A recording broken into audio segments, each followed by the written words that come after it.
الحمد لله نحمده ونستعينه ونستغفره ونؤمن به ونتوكل عليه ونعوذ بالله من شرور أنفسنا ومن سيئات أعمالنا من يهدي الله فلا مضل له ومن يضلله فلا هادي له ونشهد أن لا إله إلا الله وحده لا شريك له ونشهد أن سيدنا ومولانا محمدا عبده ورسوله قال الله تبارك وتعالى في القرآن المجيد والفرقان الحميد أعوذ بالله من الشيطان الرجيم بسم الله الرحمن الرحيم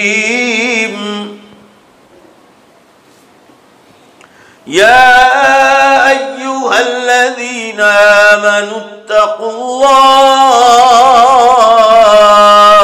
وكونوا مع الصادقين وقال الله تبارك وتعالى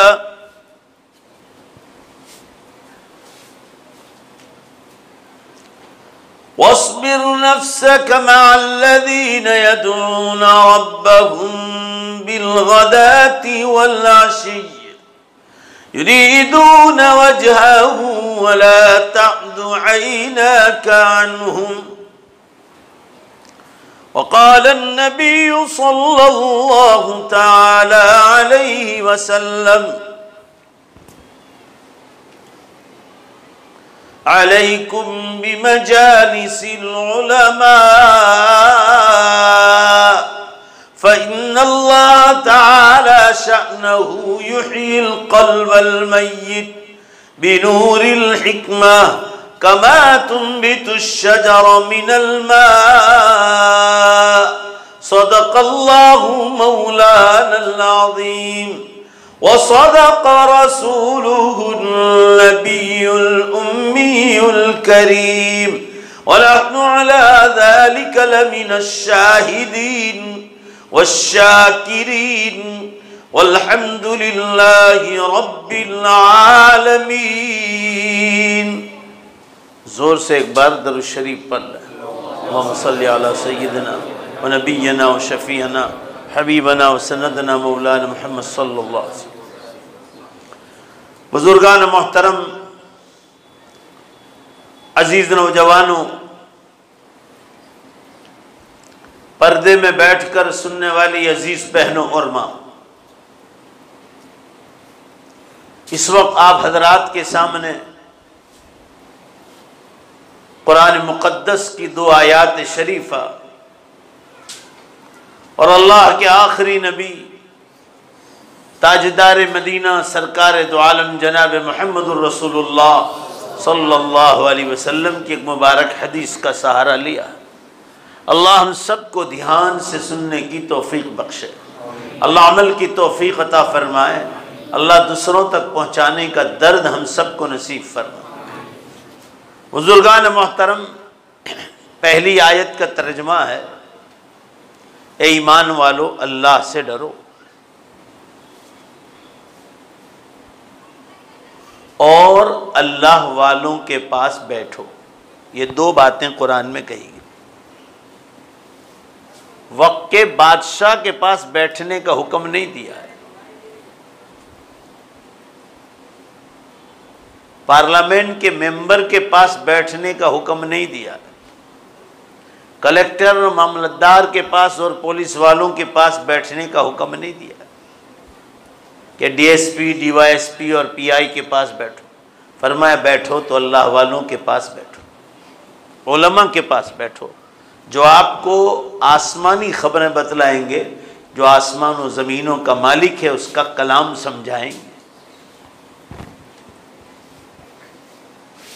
لہذا فرمایا کہ اللہ کا ڈر آئے گا اللہ والوں کے پاس بیٹھ کر، اور دنیا والوں کے پاس بیٹھو گے تو اللہ کا ڈر کبھی پیدا نہیں ہوگا۔ یہ بات قرآن پاک سے ثابت ہے۔ دوسری آیت شریفہ میں فرمایا کہ ان لوگوں کے پاس بیٹھو جو صبح شام اللہ کو یاد کرتے، رات دن جن کا شیوا اور جن کی مشغولیت قرآن و حدیث ہے، ان کے پاس بیٹھو، وہ تمہیں سمجھائیں گے کہ اللہ کا کلام کیا ہے، نبی صلی اللہ علیہ وسلم کا کلام کیا ہے، مرنے کے بعد جن زندگی کا سابقہ پڑھنا ہے، پہلے سے اس کی تیاری کرنے کا وہ آپ کو حق سمجھائیں گے۔ تو یہ دو آیتوں کا ترجمہ میں نے آپ کے سامنے کیا۔ پہلی آیت میں اللہ فرما رہے ہیں اللہ سے ڈرو اور اللہ والوں کے پاس بیٹھو۔ دوسری آیت میں فرمایا ان لوگوں کے پاس جمے رہو جو صبح شام اللہ کو یاد کرتے ہیں اور ان سے نگاہیں نہ ہٹاؤ۔ قرآن کہہ رہا وَلَا تَعْدُ عَيْنَاكَ عَنْهُمْ، ان اللہ والوں سے نگاہیں نہ ہٹاؤ، ان کی صحبت اختیار کرو۔ اور حدیث پاک کا ترجمہ یہ ہے کہ مسلمانوں تمہارے لیے ضروری ہے کہ عالموں کی مجلسوں میں بیٹھو۔ ذرا زور سے بولو، کس کی مجلسوں میں؟ عالموں کی مجلسوں میں۔ اور آگے سمجھایا جا رہا ہے، ایکسپلینیشن کیا جا رہا ہے کہ ان کے پاس بیٹھنے سے کیا فائدہ ہوگا۔ فرمایا جیسے برسات کے پانی سے مردار زمین کو اور درختوں کو اللہ دوبارہ زندہ کرتا ہے، ایسے ہی اللہ عالموں کے پاس بیٹھنے والے مردہ دلوں کو زندہ کرتا ہے۔ یہ حدیث ہے۔ مردہ دل زندہ ہوگا قرآن و حدیث سے، دنیا کی باتوں سے نہیں۔ قرآن اور حدیث سے معلوم ہوا اللہ والوں کے پاس بیٹھو، اللہ کا تقوی اور خدا کا خوف ملے گا، اور جس کو خدا کا خوف مل گیا وہ نیکیوں میں آگے بڑھتا چلا جائے گا اور گناہوں سے بچتا جائے گا، اور یہی خلاصہ ہے اسلام کا۔ پورا قرآن دیکھ لو آپ، اول سے اخیر تک، احادیث مبارکہ دیکھ لو، اللہ والوں کی صحبت کا اثر ہوتا ہے۔ صحبت اولیاء اور صحبت علماء نہیں ہوگی تو مسلمانوں زندگی میں بھی سکون نہیں ملے گا، زندگی جینے کا مزہ ہی نہیں آئے گا، اور مرنے کے بعد کی زندگی تو ویران ہوگی ہوگی۔ صحابہ کرام جو کسی زمانے میں سورج اور چاند کی، پتھروں کی پوجا کرتے تھے، بولو بے شک رسول اللہ صلی اللہ علیہ وسلم کی مبارک صحبت سے صحابہ کرام بن گئے، اور ان کے ایمان کی قرآن نے قسمیں کھائی، اللہ ان سے راضی ہو گیا، اس کا سرٹیفکیٹ قرآن میں نازل ہوا، یہ رسول اللہ صلی اللہ علیہ وسلم کی مبارک صحبت سے ملا۔ آپ صلی اللہ علیہ وسلم کی مبارک صحبت سے کسی کی صحبت نہیں۔ جو شرک میں مبتلا تھے آپ صلی اللہ علیہ وسلم کی صحبت میں رہ کر صحابی بن گئے، اور صحابہ کی صحبت میں جو آئے وہ تابعی بن گئے، اور تابعی کی صحبت میں جو آئے وہ تبع تابعی بن گئے۔ آج ہندوستان جیسے ملک میں تبع تابعین کے مزارات ہیں، تابعین کے مزارات ہیں۔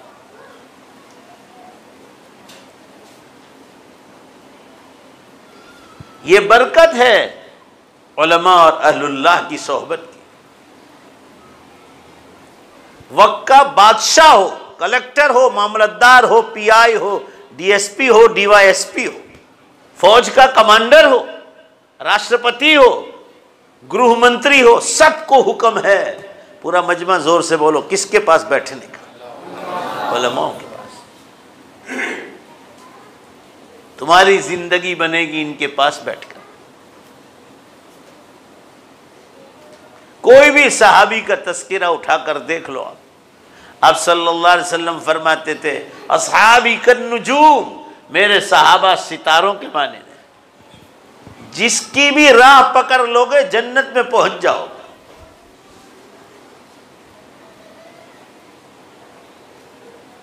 قرآن پاک میں اللہ تعالیٰ نے فرمایا اصحاب کہف،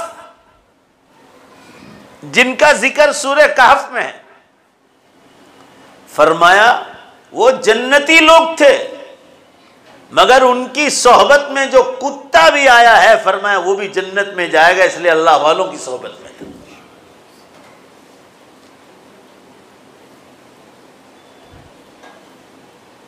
شاہ عبدالعزیز صاحب محدث دہلوی رحمت اللہ علیہ نے فرمایا ہے کہ دلی میں ایک کتا تھا جس پر کسی اللہ والے کی نظر پڑی تھی،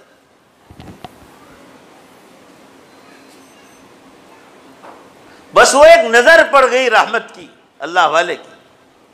فرمایا دلی کے سارے کتے جہاں رات کو جمع ہوتے تھے سب اس کتے کے سامنے بادب کھڑے رہ جاتے تھے، اس لیے کہ اس پر اللہ والے کی نظر پڑی تھی۔ تو جب کتے پر اللہ والے کی نظر پڑ گئی، اگر کسی انسان پر اللہ والے کی نظر پڑ جائے تو کیا اللہ تعالیٰ اس کو باعزت نہیں بنائے گا؟ اس لیے علماء کی صحبت اختیار کرنے کا حکم دیا ہے۔ وہ حلال و حرام کو، ہر میدان میں حلال و حرام کو آپ کو سمجھائیں گے۔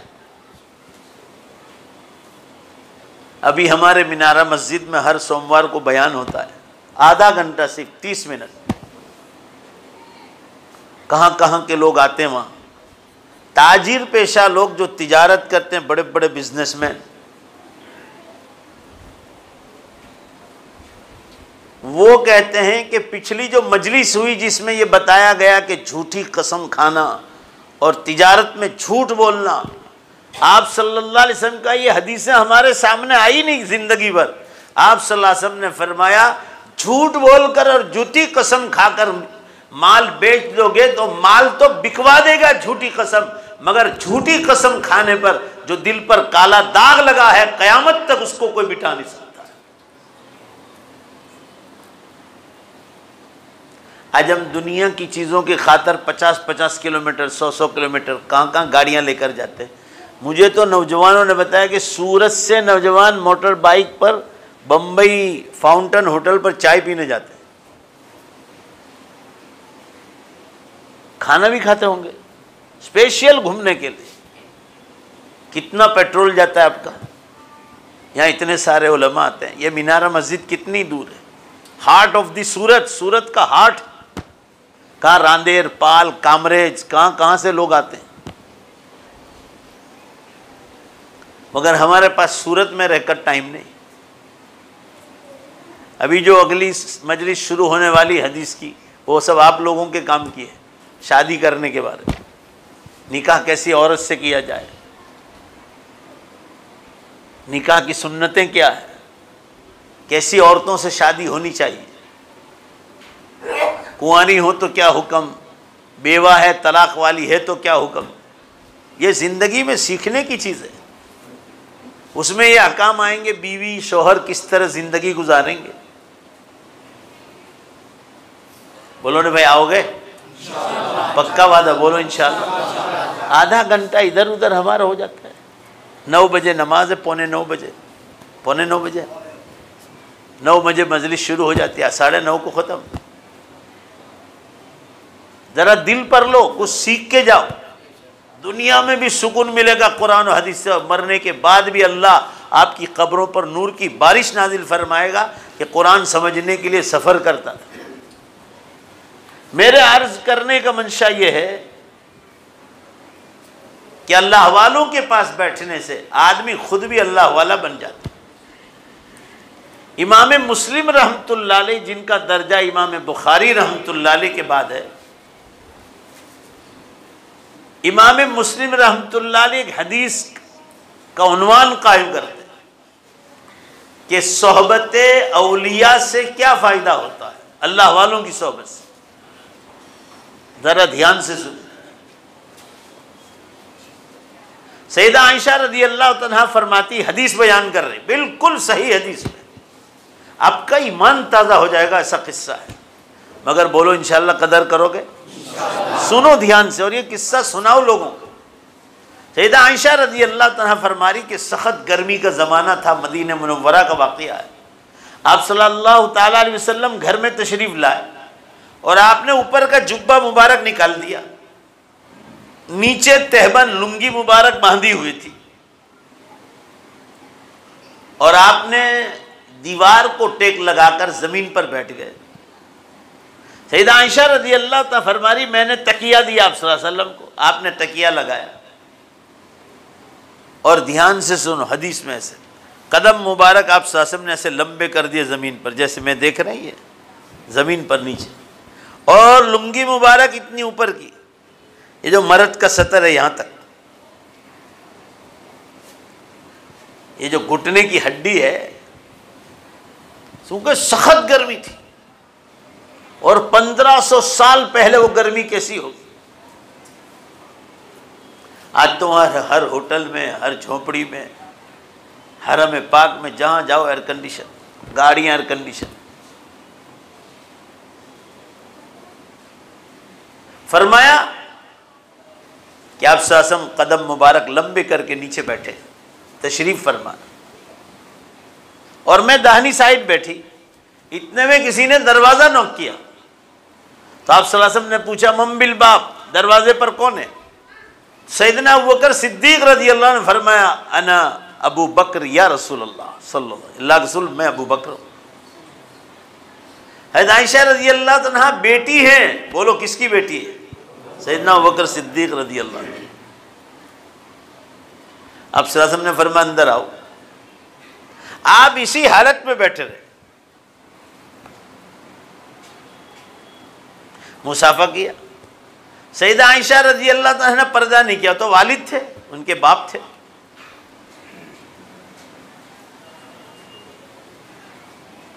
مصافحہ کیا، اور آپ صلی اللہ علیہ وسلم اسی حالت میں بیٹھے رہے، اور دین کا چرچا شروع ہو گیا.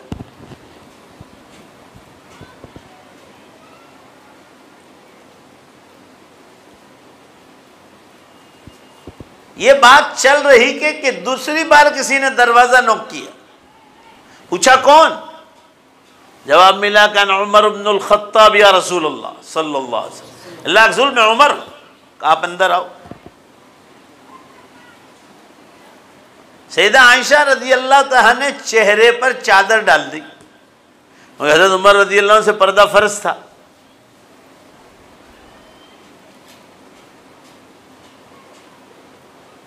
آج کی برقعے والیوں کا حال کیا ہے؟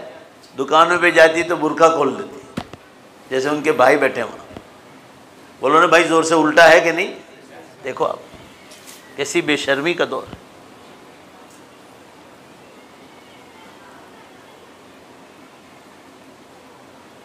جو بے پردہ ہیں وہ تو ہے ہی ہیں، جو پردہ دار ہے وہ بھی چہرہ کھول دیتی. جو کھولتی میں انہی کی بات کر رہا ہوں. اللہ تعالیٰ ہمیں اپنے گھروں میں پردہ لانے کی توفیق عطا فرمائے. یہ دھرتی کم جو ہو رہے ہیں سب بے پردگیاں، زینہ کاریاں اسی لیے ہو رہے ہیں. میں ابھی آپ کو یہاں امباواڑی کالی پل میں جمعہ میں کہہ کر گیا، اور کتنا ڈینجر زلزلہ آیا پاکستان میں. آج کے اخبار میں ہیں 22 آدمی مارے گئے اور 40 سے زیادہ زخمی، اور مرنے کی امید ہے، اور لوگ دبے ہوئے اندر. پرسوں ہی تو ہوا.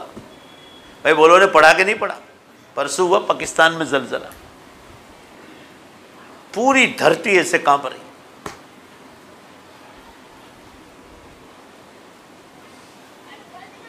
ابھی 2 مہینے پہلے ہیٹی میں ہوا تھا، ویسٹ انڈیز سے اوپر 2000 آدمی مارے گئے تھے.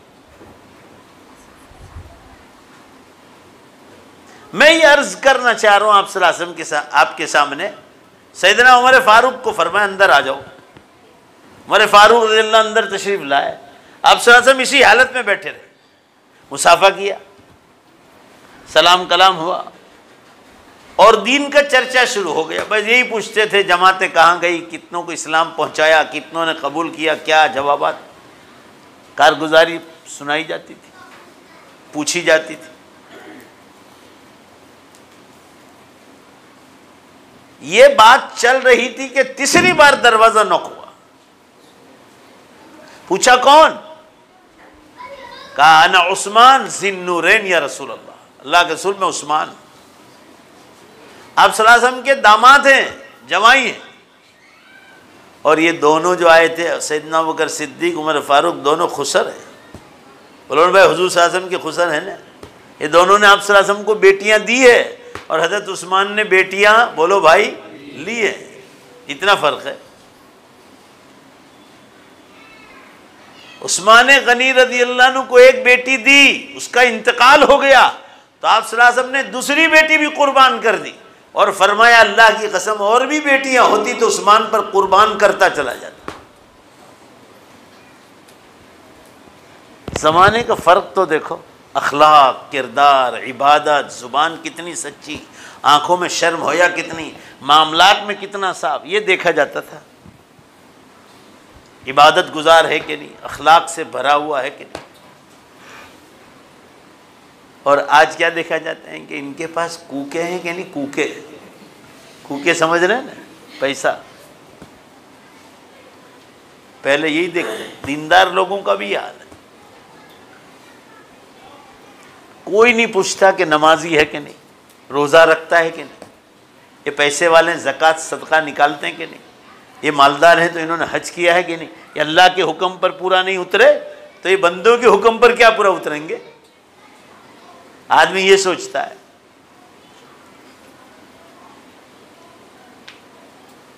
امام مسلم رحمۃ اللہ علیہ نے جو ہیڈنگ لگایا وہ بھی یہی کہ عثمان غنی رضی اللہ تعالیٰ عنہ رسول اللہ صلی اللہ علیہ وسلم کی مبارک صحبت سے کہاں پہنچ گئے؟ ذرا سوچو، ذرا واقعہ سنو دھیان سے۔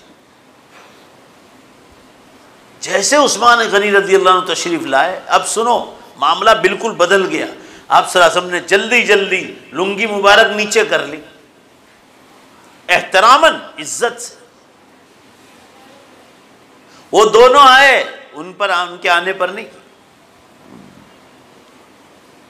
کھڑے ہو گئے اور عثمان غنی رضی اللہ عنہ کو گلے سے لگایا، پھر بٹھایا، پھر دین کا چرچا شروع۔ جب یہ تینوں حضرات چلے گئے تو سیدہ عائشہ رضی اللہ تعالیٰ نے آبجیکشن کیا، سوال کیا کہ اللہ کے رسول، میرے والد سیدنا ابوبکر صدیق اور عمر فاروق رضی اللہ عنہ، یہ دونوں آپ کے خسر ہیں، یہ دونوں بھی صحابی، ان کا درجہ تو عثمان غنی سے بھی بڑا ہے۔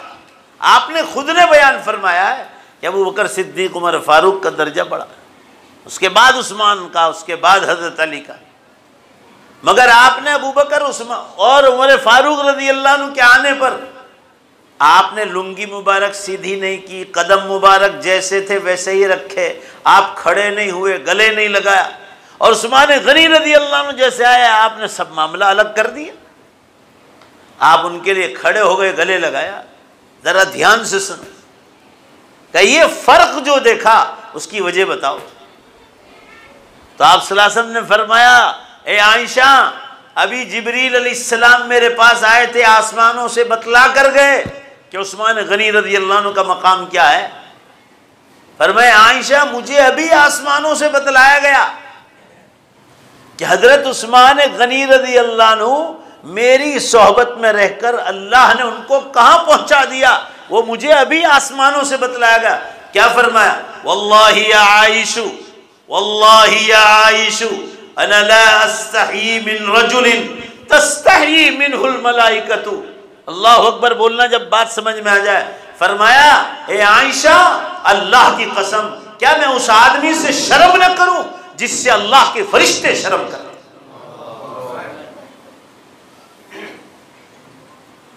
عثمان وہ شخص ہیں جن سے آسمان کے فرشتے شرم کرتے ہیں، اور یہ مقام ملا رسول اللہ صلی اللہ علیہ وسلم کی مبارک صحبت سے ملا۔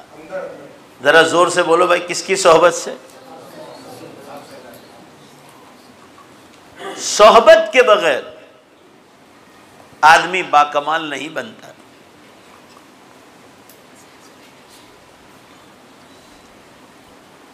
شیخ سعدی رحمۃ اللہ علیہ بہت بڑے عراق کے عالم گزرے ہیں، دنیا میں ان کی کتابیں گلستہ بوستہ مشہور ہیں۔ علی گڑھ یونیورسٹی میں بھی ایک زمانے میں پڑھائی جاتی تھی، آج بھی شاید داخل نصاب ہے وہاں۔ وہ شیخ سعدی رحمۃ اللہ علیہ فرماتے ہیں، صحبت صالح ترا صالح کند، صحبت طالح کنا طالح کند، اچھے دوست کی صحبت تجھے اچھا ہی بنائے گی، نیک یار کی صحبت تجھے نیک بنائے گی، اور برے یار کی صحبت تجھے برا ہی بنائے گی۔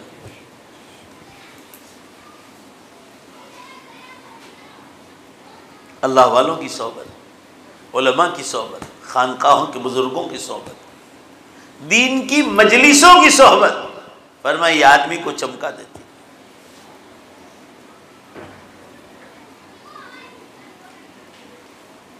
شرط یہ ہے کہ آدمی دین کی مجلسوں میں بیٹھے۔ آمین کہو، اللہ ہم سب کو موت تک دین کی مجلسوں میں بیٹھنے کی توفیق عطا فرمائے۔ حضرت عثمان غنی رضی اللہ عنہ کے بارے میں آسمانوں سے کہا گیا، یہ وہ شخص ہیں کہ جن سے اللہ کے فرشتے آسمانوں پہ شرم کرتے ہیں۔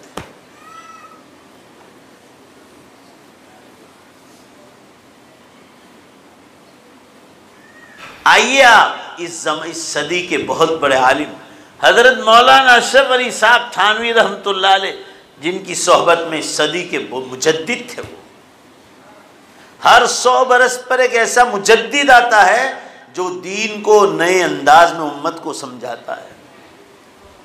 یہ سارے علماء ہیں نا مولانا تھانوی کے مرید ہیں، سب مدرسوں میں ہوں، دعوت التبلیغ میں ہوں، خانقاہ میں ہوں، سب حضرت تھانوی کے علوم کے وارث ہیں۔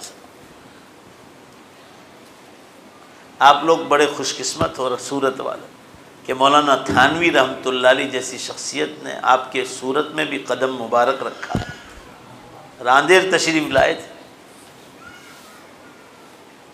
کہنے کا منشا یہ ہے میرا آپ حضرات کے سامنے، یہ وہ بزرگ ہستی حضرت مولانا اشرف علی صاحب تھانوی رحمۃ اللہ، ان کی صحبت میں جو بھی آیا ولی کامل بن کے نکلتا۔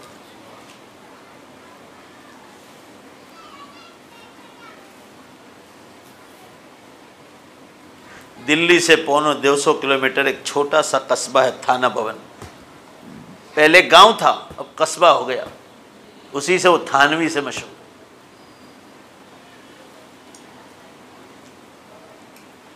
کہاں کہاں کے لوگ وہاں جا کر ان سے فیض حاصل کرتے تھے۔ انہی میں سے ایک شخص تھے جگر مراد آبادی، جو بہت بڑے شاعر گزرے ہیں۔ زور سے بولو بھائی، کیا گزرے ہیں؟ بہت بڑے، ان کے بڑے بڑے دفتر چھپے ہیں۔ علامہ اقبال کی لیول کے آدمی تھے وہ، مگر کالج کے زمانے سے شراب پینے کی عادت تھی۔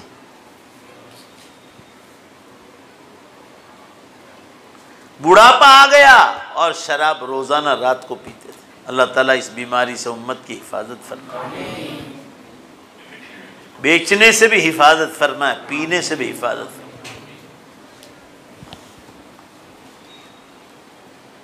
مولانا تھانوی رحمۃ اللہ علیہ کے یہاں ایسی اصلاح ہوتی تھی کہ اللہ کے خانقاہ میں اگر کسی کا رومال گر جائے مسلمانوں، مہینے کے بعد بھی وہی ملتا تھا۔ کسی کی ہمت نہیں تھی کہ کوئی رومال اٹھائے خانقاہ میں سے۔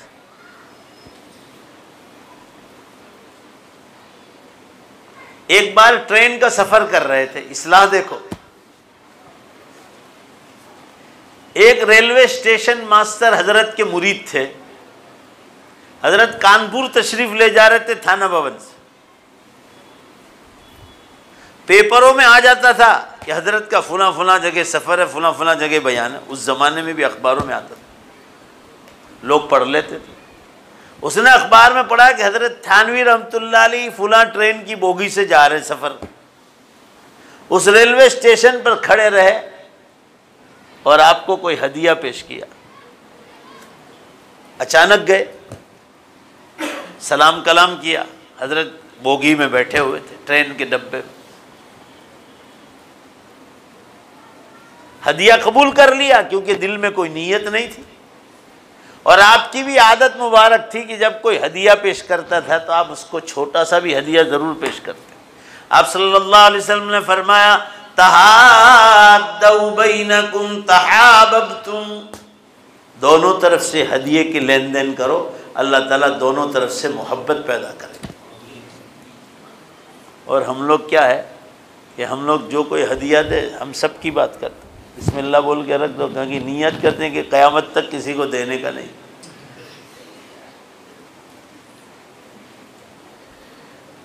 دونوں طرف سے ہدیے کا لین دین کرو۔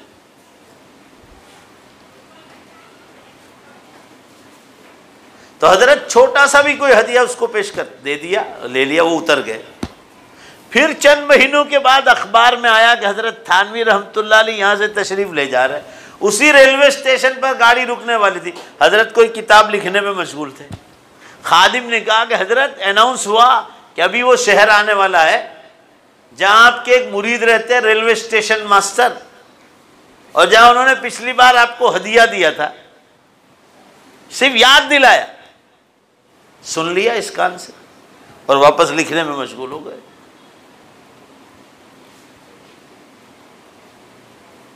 کیسا تقویٰ ہوگا، آپ سوچو تو صحیح۔ زندگی بھر سفر کیا، لکھا ہے کہ بہت سفر کیا، مگر جوانی کے زمانے سے موت آ گئی، مگر کسی ریلوے اسٹیشن کی کھڑکی سے باہر نظر بھی نہیں کی کہ کسی پر اچانک بھی نظر گر جائے۔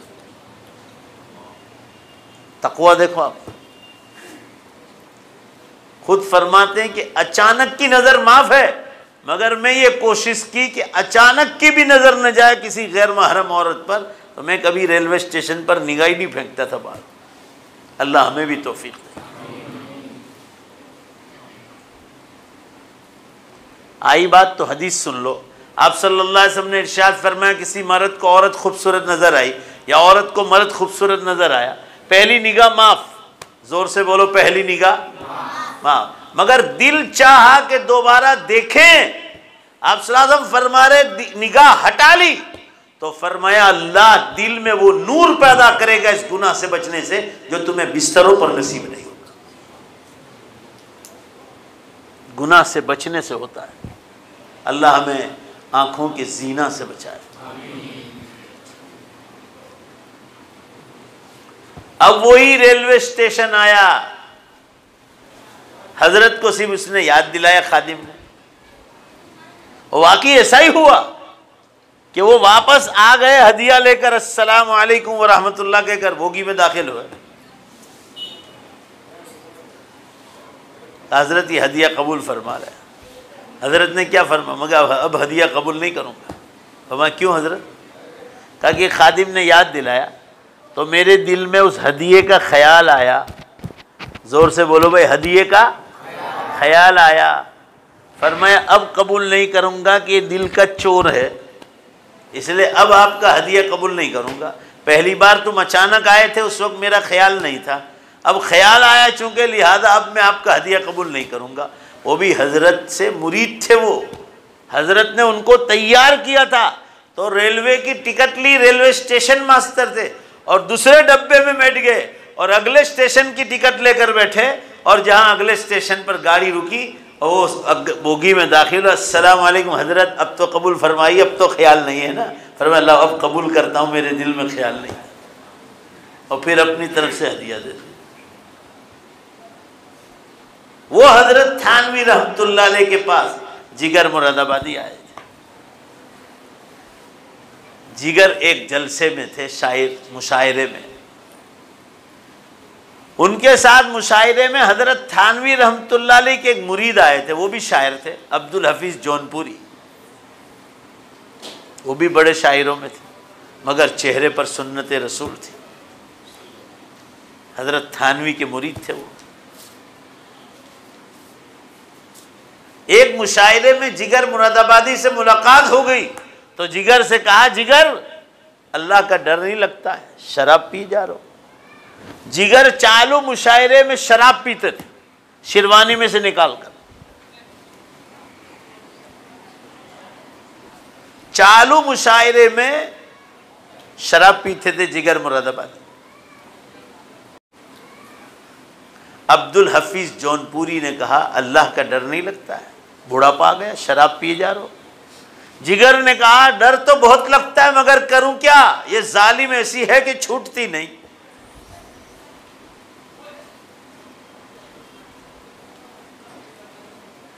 کہا اس کا کوئی علاج ہے؟ کہا علاج ہے۔ کہا کیا علاج ہے؟ کہا مولانا تھانوی رحمۃ اللہ علیہ کی صحبت میں جانا پڑے۔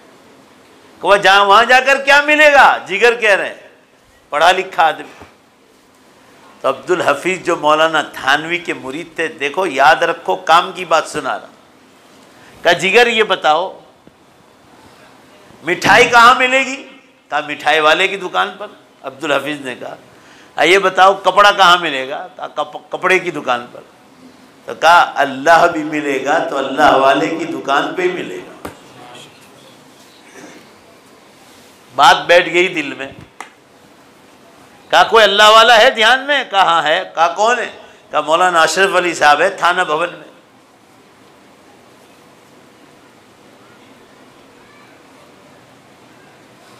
1940 سے پہلے کا واقعہ ہے۔ حضرت تھانوی رحمۃ اللہ کا انتقال 1944 میں ہوا۔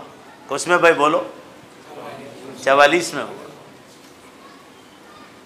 ملک آزاد ہونے سے پہلے۔ میں بھی راجستھان جودھپور گیا تھا تو اس کمرے میں بیٹھ کر آیا جہاں حضرت تھانوی رحمۃ اللہ علیہ جس کمرے میں ٹھہرے تھے اور جس مسجد میں نماز پڑھتے تھے۔ اس زمانے کے مسلمان دیکھو آج سے 100 برس پہلے، وہ حاجی صاحب اکیلی وہ مسجد بناتے تھے جودھپور میں، اور اس کا اتنا بڑا مینارہ بنا رہے تھے کہ دوسری 2 مسجد بن جائے۔ حضرت تھانوی رحمۃ اللہ نے مشورہ دیا کہ بھائی اتنا کوئی فرض تو ہے نہیں کہ اتنا بڑا مینارہ بناؤ آپ، اس سے تو اللہ کا کوئی اور گھر بن جائے گا۔ تو جیسا مینارہ ادھورا چھوڑا تھا آج بھی وہ مینارہ اسی حالت میں، اور جو پیسہ باقی بچا تھا اس سے اور مسجد بن گئی۔ آج کا متولی کوئی مانے گا؟ وہ تو اپنے شیخ سے بھی آگے بڑھ جائے گا۔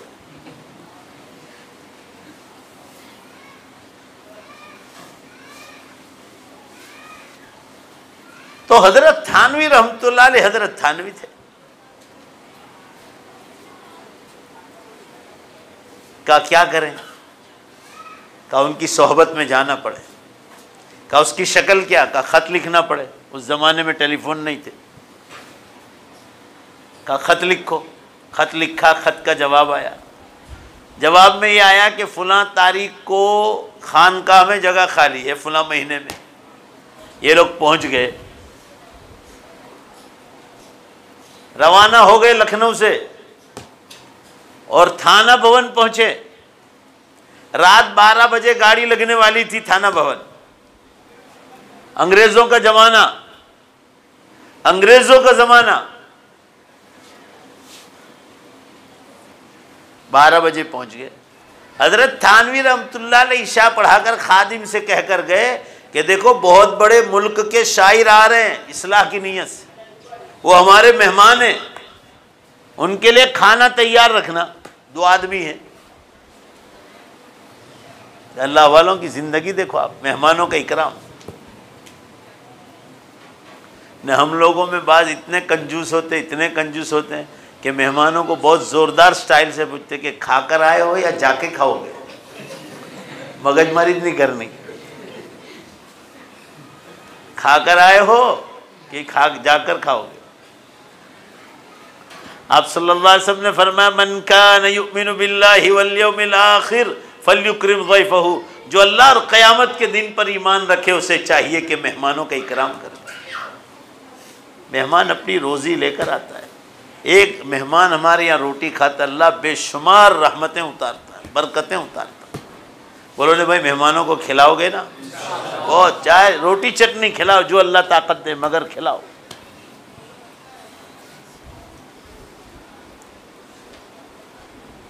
کھانا کھلا دیا، آ گئے، اب بستر لگا رہے خانقاہ میں۔ عبد الحفیظ جونپوری جو مولانا تھانوی رحمۃ اللہ علیہ کے مرید تھے، وہ بھی جگر مراد آبادی کے ساتھ تھے، مگر جگر کا درجہ شاعر میں بہت اونچا تھا۔ جگر نے بستر نکالا، سونے کی تیاری، بڑے بڑے اللہ والے کب سے سو گئے تھے۔ اس خانقاہ میں حضرت مولانا الیاس صاحب رحمۃ اللہ علیہ، مولانا حسین احمد مدنی رحمۃ اللہ علیہ، بڑے بڑے اکابر وہاں خانقاہ میں جاتے تھے۔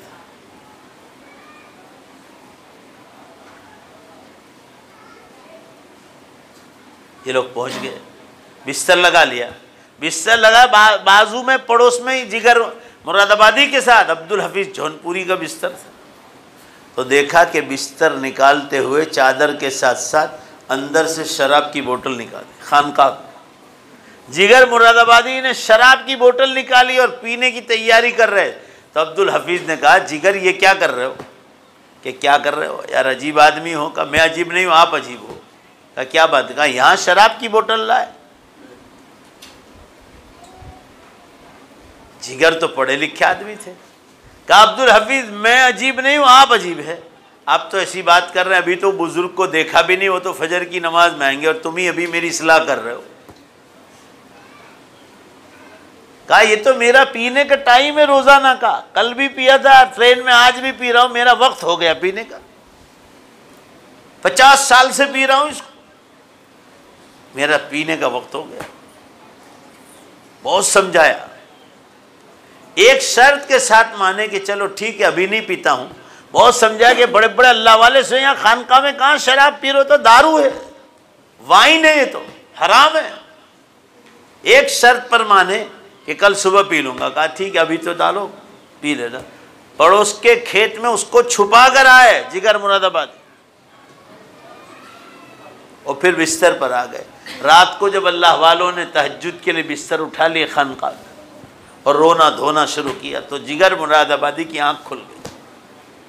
ان کے رونے کے ساتھ ساتھ جگر بستر پر رو رہے کہ اللہ میں بھی اپنی اصلاح کے لیے آیا ہوں پہلی بار، اور یہ برسوں سے لوگ یہاں بستر پر پڑے اور تہجد میں رو رہے ہیں، اور یہ جاہل شراب پی رہا ہے اور اس کا ٹھکانہ نہیں۔ ان کے رونے کے ساتھ جگر مراد آبادی خود بھی رونے لگے۔ تھوڑی دیر کے بعد فجر کی اذان ہوئی، سب نے وضو کیا، نماز کے اس میں حضرت تھانوی رحمۃ اللہ علیہ تشریف لائے، وہی نماز بھی پڑھاتے تھے۔ فجر کے بعد بیان ہوا، لکھا ہے واقعات میں، اور اسی آیت پر پوری بات ہوئی۔ یسألونک عن الخمر والمیسر، شراب اور جوئے کے بارے میں، بس اسی آیت پر بیان ہوا حضرت تھانوی رحمۃ اللہ کا۔ 2.5 گھنٹہ تقریباً بیان ہوا فجر کے بعد،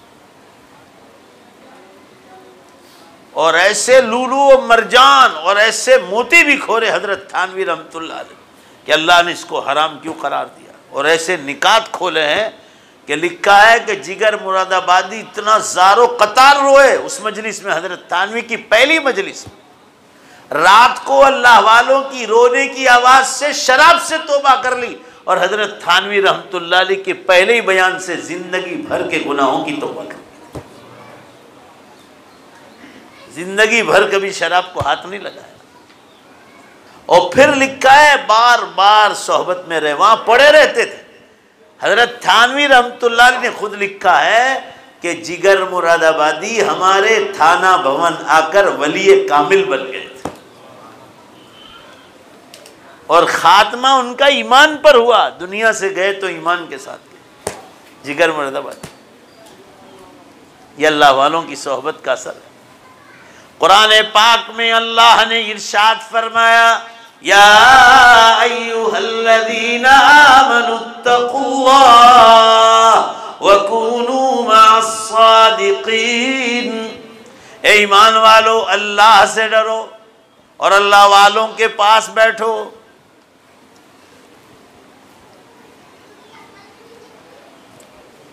جگر ولی کامل بن گئے۔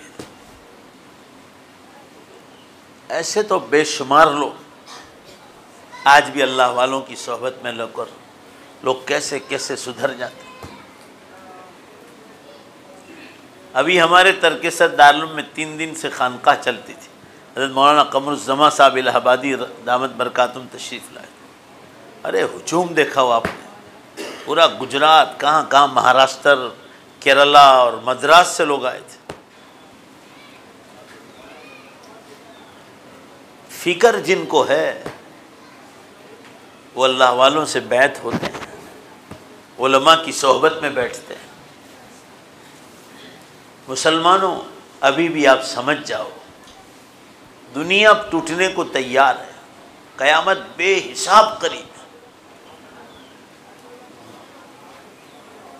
پرسوں میں نے بتایا آپ کو پاکستان میں زلزلہ ہوا، اور اسی دن صبح میں جاپان میں ٹوکیو میں بھی ہوا، اور یہ دھرتی کا بند ہونے والے نہیں ہیں، قیامت بالکل قریب آ گئی۔ جتنے بھی برس ہوں اللہ کو خبر، مگر بڑی نشانیاں شروع ہو گئی۔ آپ صلی اللہ علیہ وسلم نے فرمایا تھا جب دنیا میں جھوٹ، شراب، جوا، ناچ گان، دھوکہ بازی، لانچ رشوت، ظلم اور زینہ کاری جب عام ہو جائے گی، فبعدہا سنوات الزلازل، اس کے بعد زلزلے اور بھوکم کے برس قیامت تک شروع ہو جائیں گے۔ بھائی ایمانداری سے بولو نا، دھرتی کم ہو رہے نہیں ہو رہے؟ پوری دھرتی کانپ رہی ہے۔ ابھی یہ پچھلے 12-13 سال سے دھرتی کم شروع ہوئی، قیامت کے دھرتی کم ہے۔ الارم دیے رہے اللہ تعالیٰ، گھنٹی دے رہے ہیں کہ یہ دنیا تمہاری نہیں، یہ دنیا میری ہے۔ بولو بھائی سب مل کر، دنیا کس کی ہے؟ اللہ کی، ان کی مالکی، جب چاہے توڑ دے۔ ہم کو رہنے کے لیے دیا تھا، ٹائم اس کا پورا ہو رہا ہے۔ آپ کا مکان ہو، آپ نے کسی کو کرائے پر دیا ہو، مالک کو حق ہے جب چاہے اس کو نکال دے۔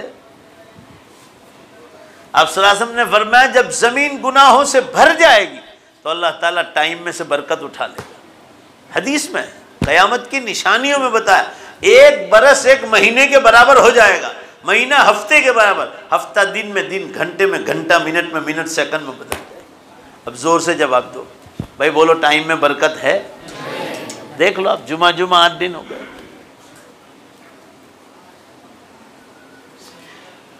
میں بھی جمعہ پڑھانے آیا تھا، ایسے لگتا ہے کل آیا تھا، 10 دن ہو گئے۔ تازہ نشانی، یقبض العلم بقبض العلماء، علم اٹھا لیا جائے گا عالموں کے اٹھانے سے۔ بڑے بڑے جوان علماء دنیا سے چلے گئے، جوان علماء۔ ہمارے ایک شاگرد تھے مولانا اسماعیل صاحب کوساڑی، شیخ الحدیث تھے وہ۔ اللہ تعالیٰ نے ان سے کوئی بڈھا عالم ہو نا، بڈھا، اتنا کام لیا جوانی میں، 32-33 سال کی عمر میں چلے گئے۔ اور بے شمار علماء دارالعلوم دیوبند کے، سہارنپور کے، لکھنؤ کے، مراد آباد کے، ہمارے گجرات کا کوئی ادارہ باقی نہیں جس کے علماء نہ چلے گئے۔ علم اٹھایا جا رہا ہے، اللہ تعالیٰ توڑ پھوڑ شروع کر دی پوری دنیا میں، کچھ بھی ہونے والا نہیں مسلمان، قیامت بالکل قریب آ گئی۔ جو آپ میری بات کو نہیں مانو گے تو رو گے آپ، کسی کی بات مت ماننا، میں جو کہہ رہا ہوں بالکل اللہ کو گواہ رکھ کر کہہ رہا ہوں کہ قیامت کی بڑی نشانیاں شروع ہو گئی۔ آپ کو یقین نہ ہے تو کسی کو مت پوچھو، آپ اللہ تعالیٰ سے استخارہ کر لو کہ اللہ قیامت قریب ہے، آپ پوچھ لو۔ یہ ادھنا میں ڈاکٹر یوسف ہیں کاٹھیاوار کے، اتنی بڑی داڑھی اب تو ماشاءاللہ، انہوں نے اللہ تعالیٰ سے استخارہ کیا کہ مولانا بار بار قیامت کا ذکر کر رہے، اللہ قیامت قریب ہے۔ ان کو خواب میں اللہ تعالیٰ نے بتایا کہ میرے بندے تو مجھے قیامت کا پوچھ رہا ہے، میں توبہ کا دروازہ بہت جلد بند کرنے والا ہوں۔ یہ آپ کے صورت میں، اس کے بعد تو ان کی ایسی زندگی بدل گئی، اتنی بڑی داڑھی۔ 2000 آدمی کو بلایا تھا انہوں نے بیان میں، تقریباً ایسا زبردست مجمع کیا تھا ادنا۔ آپ کے سورت میں 15-20 آدمی نے خواب دیکھا ہے کہ سورج پشچم سے نکل گیا اور توبہ کا دروازہ بند ہونے کی تیاری ہے۔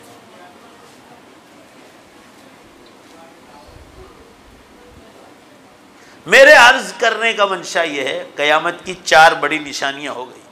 دھواں نکل گیا آئس لینڈ میں 2007 میں، اور 3 بڑے زلزلے جو بڑی نشانیوں میں ہے، پورب کا زلزلہ 2011 میں جاپان میں، پشچم کا زلزلہ 2012 میں ترکی میں، اور عربستان کا زلزلہ 2013 میں عراق، ایران، یمن اور سعودیہ میں ہو گیا۔ اور اب دجال کے نکلنے کی تیاری، تو حضرت عیسیٰ علیہ السلام اور امام مہدی کے ظاہر ہونے کی بھی تیاری۔ جو دنیا میں ہو رہا ہے وہی چیزیں بتلا رہا ہوں۔ میں 30 برس سے تقریر کے میدان میں ہوں، اس سے پہلے بھی آپ کے آمباوڑی کالی پل آیا ہوں، کبھی میں نے قیامت کا ذکر نہیں کیا جتنا میں 12-13 سال سے بول رہا ہوں۔ جب آ گئی تو کہہ رہا ہوں آ گئی، اور آ گئی تو آئی گئی، کوئی اس کو ٹالنے والا نہیں۔ آنکھ کے پلکارے میں ایک صرف سمجھانے کے لیے وہ بتلایا، ورنہ بولو زور سے بے شک اللہ کو آنکھ کے پلکارے کی بھی ضرورت نہیں۔ یہ لاک ڈاؤن میں کتنے لوگوں کو مار دیا، اللہ تعالیٰ کا کیا نقصان کر لیا سب۔ 24-25 لاکھ آدمی تو انڈیا میں مر گئے۔ اللہ تعالیٰ جتنے بھی ایمان والے تھے سب کو شہیدوں کا درجہ عطا فرمائے، اللہ ان کی قبروں پر نور کی بارش نازل فرمائے، اللہ ان کی قبروں کو رحمتوں، برکتوں اور مغفرتوں سے پوری طرح ڈھانپ لے۔ اللہ بیچارے چلے گئے، چھوٹی چھوٹی عمروں میں چلے گئے۔ آپ کے آمباوڑی کالی پل کی ایک جوان ڈاکٹر لیڈی بھی بیچاری دیندار اور ہمارے یوسف بھائی مصری کی سالی ہوتی تھی، چلی گئی۔ سالی ہوتی تھی نا، کیا نام تھا جی؟ صفورہ، ڈاکٹر صفورہ، بیچاری عیسائی میں شہید ہو گئی۔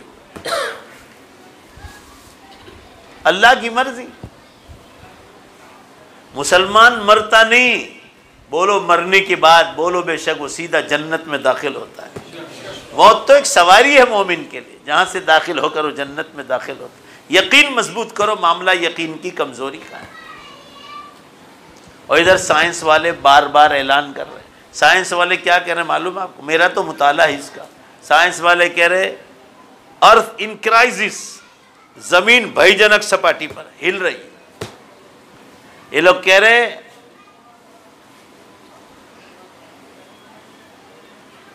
in 2050 the earth will be arid and empty۔ یہ لوگ کہہ رہے ہیں کہ 2050 تک میں دنیا خالی ہو جائے، صفن صفا ہو جائے۔ یہ دیکھ رہے مشینریوں پر کہ دنیا کیسی ہل رہی ہے۔ میں آپ کے صورت میں بھی 14 سال سے کہہ رہا ہوں، 1 سال نہیں ہوا۔ پچھلے سال کیسا جھٹکایا تھا، برابر 1 برس ہوا۔ بولو زور سے بولو، آیا تھا کہ نہیں آیا تھا؟ پوری دھرتی کانپ رہی۔ اون ادنا راندے روڈ پر جو بڑی بلڈنگ ہے وہاں تو بھاگم بھاگ ہو گئی تھی۔ اور یہ دھرتی کم اور زلزلے ارتھ-کوئکس بند ہونے والے نہیں، یہ قیامت کی گھنٹیاں دے۔ اس لیے جہاں بھی بیٹھو، جہاں بھی جاؤ، لوگوں سے کہو قیامت قریب ہے۔ کیا کہو بھائی؟ بولو قیامت قریب۔ اس کا تذکرہ کرو، امت کو جگاؤ، امت غفلت میں سو رہی۔ علماء کرام کو، الگ الگ علماء کرام کو بلا کر دین سیکھو، دعوت و تبلیغ کے کام کو اپنا کام سمجھو، گھروں میں تعلیم زندہ کرو، مسجد وار جماعتوں میں بیٹھو، اللہ کے راستوں میں نکلو، اور کسی خانقاہی بزرگ کے ہاتھ پر بیعت ہو کر اپنے دل کی اصلاح کرو مسلمانوں، ورنہ رونے کے سوا کوئی چیز ہاتھ میں آنے والی نہیں۔ ایک بالش دور ہے جنت، ایک بالش۔ زور سے بولو جنت کتنی دور ہے؟ پھر یہ دنیا کے جھنجھٹوں سے اللہ تعالیٰ خاتمہ کر دے گا اور ہمیشہ کی جنت میں، بولو انشاءاللہ ہمیشہ کی جنت میں داخل کر دے گا۔ میں اور آپ جھوٹ بولتے ہیں، اللہ تعالیٰ کبھی جھوٹ نہیں بولتے۔ قرآن پاک میں اللہ نے ارشاد فرمایا وَمَنْ أَصْدَقُ مِنَ اللَّهِ قِيلًا وَمَنْ أَصْدَقُ مِنَ اللَّهِ حَدِيثًا۔ اللہ سے زیادہ کون سچا ہے؟ بات کرنے میں اللہ سے زیادہ کوئی صحیح بات نہیں کرتا۔ تو مسلمانوں، بات یہ عرض کر رہا تھا، جاگو، اب حالات دنیا کے ٹھیک نہیں۔ اب جو پہلے ہم غفلت کرتے تھے ایسی غفلت نہ کرو۔ نماز ہو، روزہ ہو، زکوٰۃ ہو، حج ہو، قربانی ہو، صدقے فطر ہو، تلاوت ہو، ذکر اللہ ہو، درود شریف ہو، استغفار ہو، دعائیں ہو، راتوں کو اٹھ کر رونا ہو، خیرات کرنا ہو، بندوں کے حقوق کی ادائیگی کا معاملات، کسی کا 5 پیسہ ہمارے سر پر باقی رہنا نہیں چاہیے۔ میں انکلیشور بھی علاج کے لیے بیٹھتا ہوں جمعہ کو، کل وہاں بیٹھا ہوا تھا، پاپی دمن سے پیشنٹ آئے تھے، وہ ایک دیندار آدمی کا ذکر کر رہے تھے کہ مولانا نماز کیا کہوں، روزہ کیا کہوں، کتنے پابند، زکوٰۃ بھی پوری نکالتے ہیں مگر بزنس کرتے ہیں پارٹنر کے ساتھ، تو فرمایا کہ میرے اتنے کروڑ روپے وہ آدمی دبا کے بیٹھا ہے۔ ایسی زکوٰۃ کیا فائدے کی؟ لوگوں کے پیسے میں سے آپ دے رہے ہو، بھائی بولو فائدے کی ہے؟ وہ بیچارہ رو رہا تھا کل۔ ایسی نماز روزے کس کام کی جس میں آپ لوگوں کا پیسہ کھا رہے ہو؟ 5 پیسے بھی باقی ہوں گے نا معاملات میں، جب تک اس کا پیسہ ادا نہیں کرو گے جنت میں نہیں جاؤ۔ معاشرت رہنی سہنی ہماری اللہ والوں جیسی ہونی چاہیے۔ داڑھی کی سنت زندہ کرو، مسلمان داڑھی کے ساتھ رہتا ہے۔ اب تو آپ کے پردھان منتری بھی داڑھی رکھ رہے ہیں، دیکھو اب کتنی لمبی ہوتی جا رہی ہے۔ وہ داڑھی کی منت کام نہیں آئی مگر ان میں، ممتا بنرجی کے سامنے جیتنا تھا تو رویندر ناتھ ٹیگور کی داڑھی کی منت مانی تھی انہوں نے۔ منت عبادت ہے، زور سے بولو منت، اور عبادت صرف کس کی ہوگی؟ تو منت بھی اللہ ہی کے لیے ہونی چاہیے۔ یہ لوگ غیر اللہ کی منت مانتے ہیں مگر وہ داڑھی رکھنا کام نہیں آیا۔ ممتا بنرجی جیت گئی، پیٹا چناؤ میں بھی ہار گئے، تو پردھان منتری کو پارلیمنٹ میں داڑھی کے ساتھ شرم نہیں آتی اور ہم کو داڑھی رکھنے میں شرم آتی۔ بولو نے بھائی انشاءاللہ رکھو گے؟ ارے سنت کے مطابق رکھو، قیامت آئے گی جب آئے گی، مگر پورا مجمع جواب دو میری اور آپ کی موت کا کوئی بھروسہ ہے؟ بولو بھائی زور سے، بھروسہ ہے؟ نہیں بھروسہ۔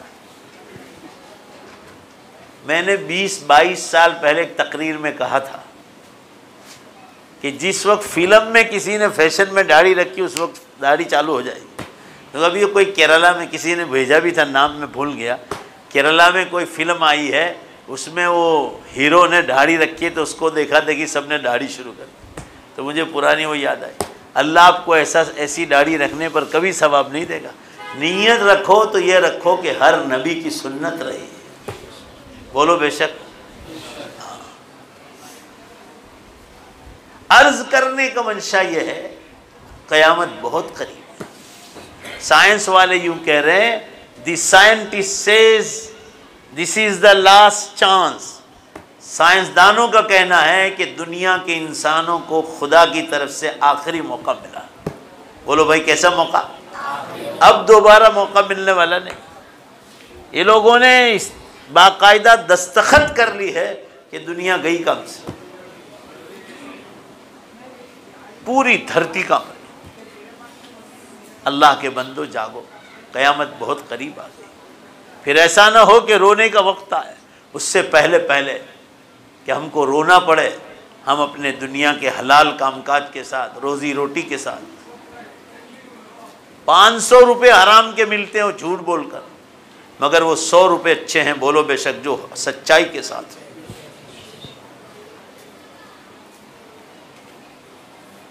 حلال روزی کمانے کے ساتھ، ایجوکیشن کے ساتھ، بولو انشاءاللہ ہم آخرت کی فکر کریں گے۔ اللہ میرے اور آپ کے بیٹھنے کو قبول فرمائے۔ اب وعدہ کر کے جاؤ کہ انشاءاللہ اپنے مرنے سے پہلے اللہ کے دین کی زور سے انشاءاللہ بولو ضرور خدمت کریں۔ اللہ کے دین کو بولو انشاءاللہ زور سے بولو کہ ضرور اٹھائیں گے، اور بولو زور سے انشاءاللہ کہ مرنے سے پہلے آخرت کی، قیامت کی زور سے بولو انشاءاللہ جنت کی زوردار تیاری کریں گے۔ اللہ تعالیٰ میرے اور آپ کے بیٹھنے کو قبول فرمائے۔ یہ چند باتیں آپ حضرات کے سامنے کہی، اللہ ہم سب کو عمل کی توفیق عطا فرمائے۔ وآخر دعوانا الحمدللہ رب العالمین۔ یہ مولانا رئیس الدین صاحب آئے ہیں ہریانہ سے، میوات سے، جو حضرت مولانا الیاس صاحب رحمۃ اللہ علیہ کا علاقہ ہے اور ان کا میدان تھا۔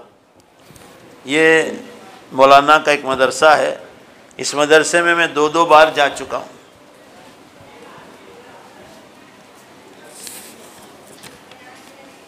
یہ مدرسے میں تقریباً 150 سے 200 کے بیچ میں طلباء وہاں پڑھتے ہیں۔ بہت غریب علاقہ ہے۔ ہمارے یہاں جو آسودہ حال ہے، آرام ہے، وہ چیز ان علاقوں میں نہیں۔ بہت غریب علاقہ، میں خود 2 مرتبہ جا چکا ہوں، اور ابھی لاک ڈاؤن کی وجہ سے مدرسوں کے حالات بھی بہت خراب ہیں۔ آپ حضرات سے گزارش ہے، یہ جتنے آئے ہیں اللہ نے جن کو مال دیا جتنا زیادہ اپنے لیے، مرحومین کے لیے، آپ رمضان میں زکوٰۃ نکالنے والے ہو تو پہلے بھی دے سکتے ہیں، کوئی گناہ نہیں۔ مولانا کو للہ زکوٰۃ صدقات خیرات سے دل کھول کر مدد کرتے جائیں، اللہ تعالیٰ آپ کی عطیات کو قبول فرمائے۔ درود شریف پڑھ لیں، دعا کر لیں۔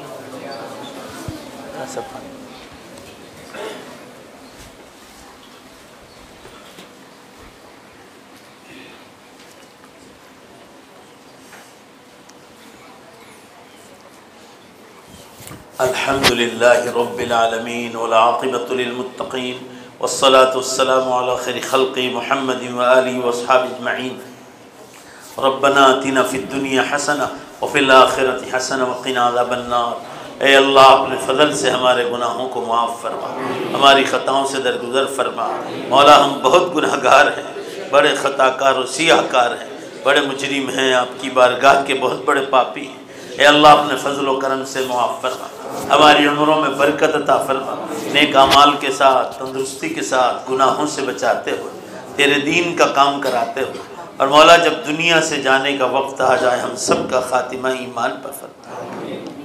اے اللہ ہمارے ماں باپ کی مغفرت فرما، ان کی قبروں کو نور سے بھر دیں، ان کے درجات کو بلند فرما دیں۔ اے اللہ ہماری والدہ بھی اس رمضان میں آپ کی رحمت میں پہنچی ہے، اے اللہ اس بوڑھی عورت کی مکمل مغفرت فرما، انہیں جنت الفردوس میں اعلیٰ مقام عطا فرما۔ ہمارے تمام رشتہ دار اور پوری امت کی بخشش فرما۔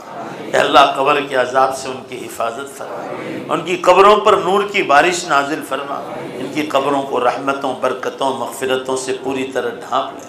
اے اللہ سب کی بخشش فرما، ہم زندوں کی بھی مغفرت فرما، مردوں کی بھی مغفرت فرما۔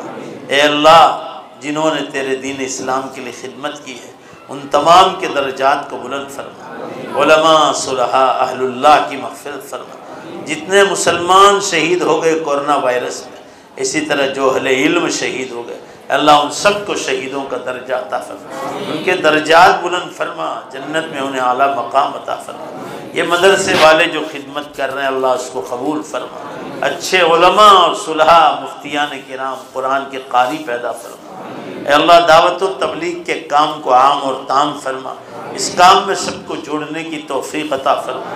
گھروں میں تعلیم، مسجد وار جماعت کی تعلیم میں بیٹھنے کی سب کو توفیق عطا فرما، تیرے راہ میں وقت لگانے کی توفیق عطا فرما۔ خانقاہوں کی بزرگوں کے ہاتھ پر بیعت ہو کر اپنے دل کی اصلاح کی توفیق عطا فرما، اہل حق کی کتابیں پڑھنے کی توفیق عطا فرما۔ اے اللہ ان نوجوانوں نے جو پروگرام رکھا ہے، ہمارے جاوید بھائی اور دوسرے نوجوانوں میں، اے اللہ ان کی محنت کو قبول فرما، ان کے مرحومین کی بخشش کا اس کو ذریعہ بنا، پوری امت کی بخشش کا ذریعہ بنا، ہم سب کی روزی روٹی میں بے حساب برکتیں عطا فرما۔ جن کے سروں پہ قرضہ ہے اللہ اس کی ادائیگی کے اسباب آسان فرما۔ اے اللہ جو بے اولاد ہیں انہیں نیک صالح تندرست خوبصورت اولاد عطا فرما، پریشان حالوں کی پریشانیوں کو دور فرما۔ مولا جن کے گھروں میں بیٹیاں، بہنیں، نواسیاں، پوتیاں اور نوجوان بیٹھے ہیں، سب کے نکاح کے لیے غیب سے انتظام فرما، ہماری شادیوں میں برکتیں نازل فرما، ہونے والی شادیوں میں کامیابیاں عطا فرما، سنت کے مطابق شادیاں کرنے کی توفیق عطا فرما۔ اے اللہ قیامت بہت قریب آ گئی، امت کو جاگنے کی توفیق عطا فرما، قیامت کے میدان کو ہمارے لیے آسان فرما، پل صراط آسان فرما۔ اے اللہ پل صراط کو آسان فرما، جو بال سے باریک اور تلوار سے تیز ہے، تیز رفتار بجلی کے کڑک کی طرح، ہواؤں کے طوفان کی طرح، تیز رفتار گھوڑوں کی طرح ہمیں تو پار اتار، جنت ہمارے لیے آسان فرما، نیکیوں کے پلڑے کو بھاری فرما، گناہوں کے پلڑے کو ختم فرما، ہماری دعاؤں کو اپنے فضل و کرم سے قبول فرما، برحمتک یا ارحم الراحمین۔ صلی اللہ